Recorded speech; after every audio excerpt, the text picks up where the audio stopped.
நல்லா அழகாக வெந்து வந்துடுதுங்க. நல்லா குழையாம இழையாம நல்லா இந்த மாதிரி முழுசாக அழகாக வெந்து நல்லா வந்திருக்கணுங்க. இப்போ வெந்து வந்த உடனே நம்ம தேவையான அளவுக்கு தேங்காய் திருகல் போட்டுக்கலாம். தேங்காய் திருகல் போட்டு ஒரு 2 வதக்கு வதக்கலாங்க.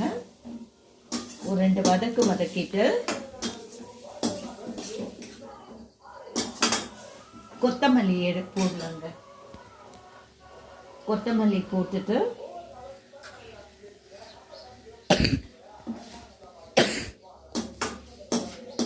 நல்லா இதை இந்த மாதிரி நல்லா ஃபுல்லாக நல்லா ஈவனாக மிக்ஸ் பண்ணி எடுத்துடலாங்க. மிக்ஸ் பண்ணி எடுத்துட்டு இதை நீங்கள் தோசைக்கு வச்சு சாப்பிட்டீங்கன்னா அவ்வளோ அருமையாக இருக்குங்க. சின்ன குழந்தைங்க பூசணிக்காய் ஆக்சுவலாக சாப்பிட